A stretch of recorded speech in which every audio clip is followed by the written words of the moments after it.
Bom, enquanto não há previsão para votação do PL da anistia na Câmara, parlamentares da direita vão apresentar um pedido de habeas corpus em prol dos presos do 8 de janeiro. O pedido é assinado pelo líder da oposição na Casa, o deputado Luciano Zucco. O documento pede a prisão domiciliar dos investigados que ainda não tiveram a prisão definitiva determinada, principalmente idosos, pessoas debilitadas por doenças graves, gestantes, mulheres com filhos de até 12 anos incompletos e homens se forem os únicos responsáveis pelos cuidados de filhos de até 12 anos incompletos. Com base para o pedido, os parlamentares da oposição citam o caso da cabeleireira Débora dos Santos, que escreveu com batom na Estátua da Justiça em frente ao Supremo. Na semana passada, a mulher, mãe de 2 crianças, teve a prisão preventiva convertida em prisão domiciliar. Bom, a gente segue tratando desse assunto porque o nosso contato agora é justamente com o líder da oposição, o deputado Luciano Zucco. É hora de entrevista em Oeste Sem Filtro.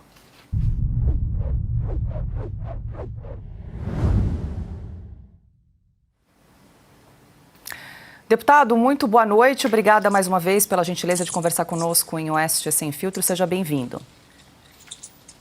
Obrigado, Paula, Silvio, Augusto, Constantino e o querido Adalberto Piotto. Deputado, eu vou direto ao assunto, a discussão sobre o projeto de lei da anistia. O Silvio já deu aqui um panorama, jogou luz ao tema, mas eu gostaria de ouvir do senhor que esteve hoje na reunião com os líderes. Por que o presidente da Câmara, Hugo Mota, pediu aos líderes partidários para não assinarem um pedido de urgência no projeto da anistia?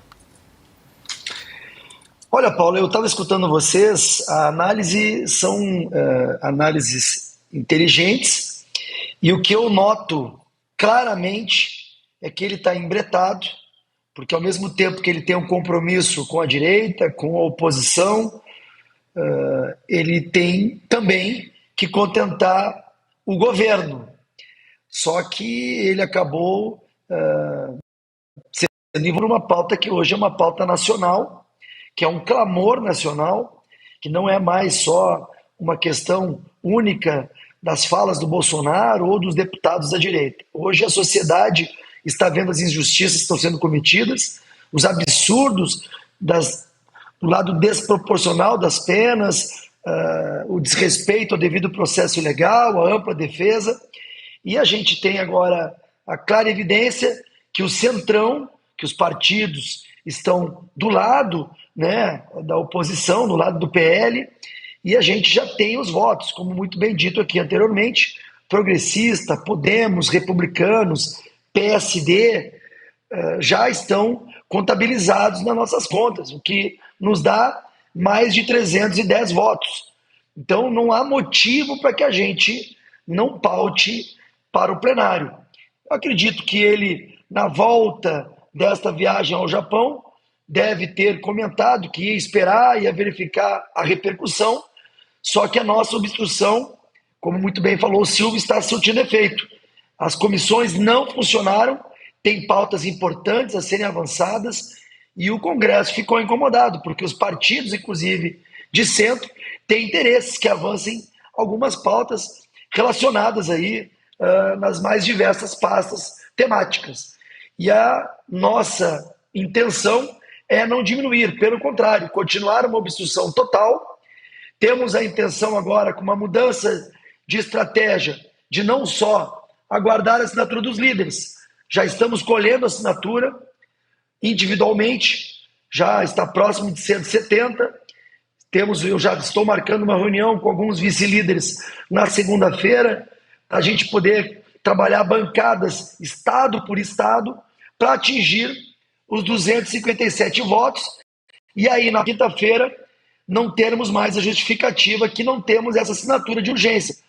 Sabemos que foi pedido para as lideranças não assinarem, num gesto do presidente de realmente querer entender o que está, né, como está este apoiamento. Mas nós temos os votos e não nos abrimos mão de que essa votação seja feita ainda no mês de abril. Perfeito, deputado. Deixa eu só registrar que já estamos com mais de 102 mil telas acompanhando esta entrevista aqui nesta quinta-feira, dia 3 de abril. Adalberto Piotto também tem pergunta para o deputado. Deputado Zucco, boa noite ao senhor. Muito obrigado por nos atender. É evidente que o momento é outro. O da anistia, do próprio Supremo e do Congresso Nacional. A força que a oposição está demonstrando agora não era vista até bem pouco tempo. Hoje o momento é outro. Mas me permita só insistir em relação ao presidente Hugo Motta, que teve agora ou investigações reabertas ou com uma nova publicidade em relação ao mandato dele, o destino de emendas que ele protocolou. O senhor está sentindo nele essa pressão? Ele comenta essa pressão? Porque ele teve 2 gestos que eu não sei se foi por amadorismo, deslumbre com o poder, enfim, ele é muito jovem. Ele foi jantar na casa do ministro Alexandre de Moraes. É um convite, convenhamos, insidioso. Aí ele vai com o presidente Lula na primeira viagem internacional. Ele é o terceiro na linha sucessória. É alguém que pode pautar, por exemplo, a admissibilidade de um processo de impeachment contra o presidente. Quer dizer, não é necessário que o presidente da Câmara vá ao Japão. Nós não estamos numa relação com o Japão que sugira todo esse esforço republicano dos chefes dos poderes. O senhor percebe que ele errou e está tentando, digamos, refazer os erros? Ou ele está tentando encontrar uma saída diante da pressão que ele já está sofrendo, dado, podemos dizer, os erros de estratégia que ele teria cometido? Piotr, eu acredito que ele não tinha entendido que a pauta estava tão madura para que fosse avançada.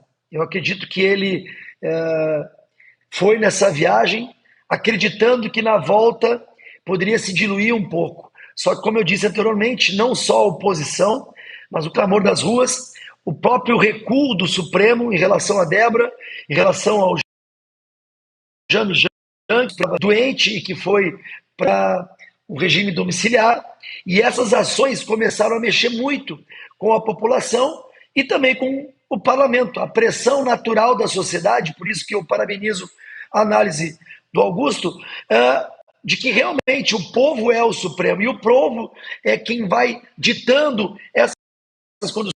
A gente vê o Centrão que vai sendo conforme os interesses. Só que hoje o próprio Centrão tem interesse de avançar nessa pauta porque está vendo travada outras demandas importantes. Então eu acredito que ele não tenha outra saída a não ser colocar essa responsabilidade para o plenário. Nós, inclusive, quando eu fui procurá-lo hoje de manhã, um pouco antes do início, falei da importância do gesto para com a sociedade, não só a oposição. Ele me mostrou o documento assinado do Ramage, que está sendo encaminhado, inclusive, essa solicitação, esse requerimento, essa apresentação, já para falar. Líder da oposição, estou fazendo gestos também que atendem à oposição, mas, na verdade, a nossa pauta principal é a defesa de uma ideologia ou a defesa de um papel político da direita. Nós estamos com casos claros de abuso, com erros, né? As próprias condenações que não estão sendo a sua proporcionalidade, a sua dosimetria. Para vocês terem uma ideia, tive que abrir uma subcomissão na segurança, inclusive para analisar denúncias que estamos recebendo de maus tratos, de situações de tratamento degradantes. Então eu não tenho dúvida que o Hugo Motta não tem mais uma semana pela frente. Quinta-feira que vem, eu acredito e eu respeito esse tempo que ele pediu para os líderes, mas nós não vamos abrir mão de que quinta-feira que vem, tendo as 257 assinaturas, ou mesmo a assinatura dos líderes, a gente possa pautar para o plenário.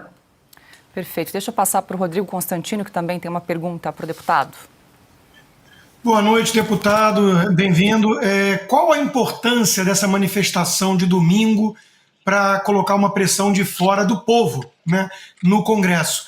Uma vez que o caso da Débora, acima de tudo, furou bolha e a própria Michele Bolsonaro já disse para mulheres levarem batons na manifestação de domingo. Qual é a importância dessa manifestação estar bem cheia para colocar a pressão, talvez, que falte ao Congresso nesse momento?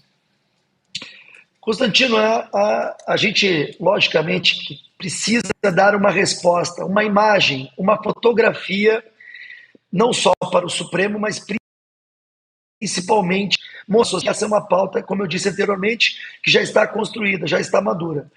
Estava até ontem com o presidente Bolsonaro, conversando também com o governador Tarcísio. Nós teremos a presença de dezenas de senadores, ou seja, é uma pauta que já está englobando partidos do centro. Quando há um diálogo franco, inclusive com o próprio Kassab do PSD, que entende que já está maduro, o Republicanos, que é o partido do governador Tarcísio, o Podemos, Renata Abreu, Progressista, do Ciro Nogueira, partidos que inclusive fazem parte da base do governo. Nós precisamos avançar. Então, eu não tenho dúvida que este desenho, este retrato, esta forma de mostrar que a sociedade está engajada será determinante para a aprovação. Por isso que eu opto essa audiência enorme que nós temos aqui para pedir quem puder estar no dia 6 às 14 horas, faça sua posição por ocasião da apresentação. Deputado, quero agradecer mais uma vez a gentileza de conversar conosco nesta quinta-feira. Muito obrigada, uma boa noite para o senhor, bom trabalho, até uma próxima. Eu que agradeço.